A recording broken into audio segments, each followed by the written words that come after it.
Now that you're sitting comfortably, I shall begin.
How long did it take you to learn how to do it?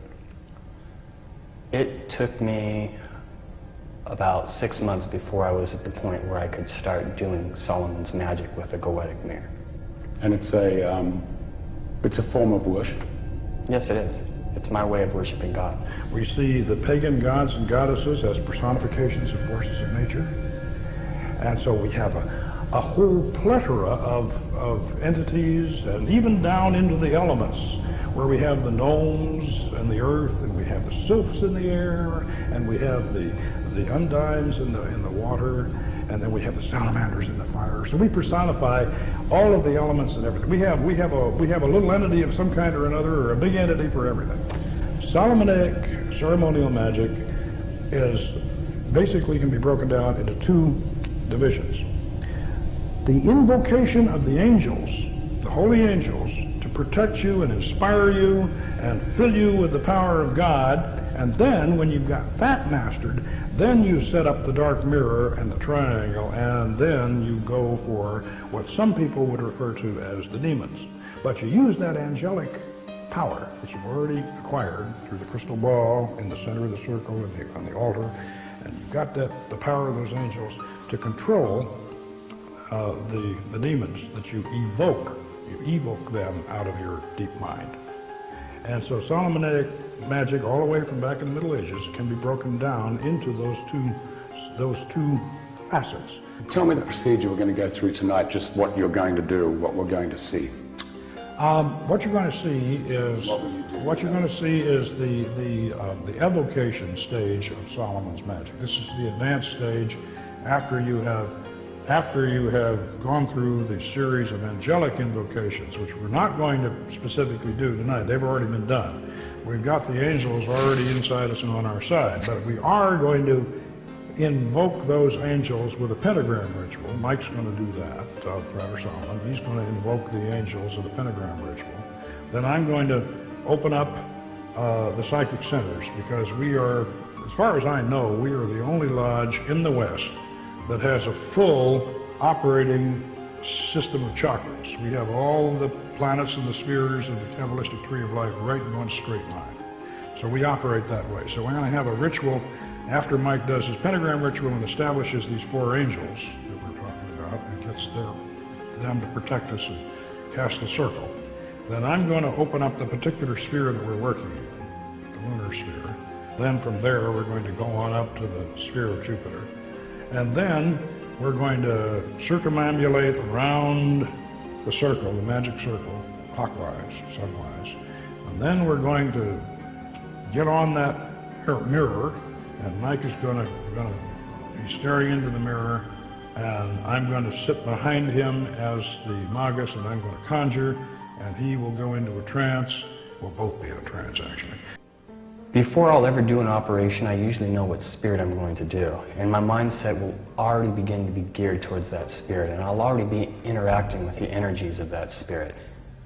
And then by the time I do the operation, the spiritual energies from that spirit will actually come inside of me, to the point that I'll be able to look in that mirror, and my reflection will actually morph into the spirit that I'm having a conversation with. His reflection blanks out, and as I'm conjuring, then what comes back in is going to be the spirit. What does it feel like? Are you aware of what's happening, or are you in a total trance? Can you remember what's happened? I am aware of what is happening, but there is somewhat of a transformation that does occur.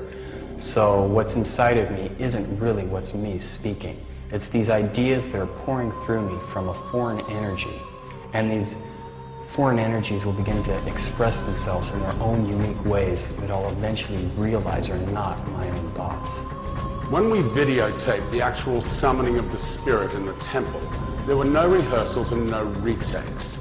So what you're about to see is real, shown exactly as it happened. And in my professional opinion, it's one of the most remarkable documentations of a supernatural event ever recorded. Lies in the book of spells.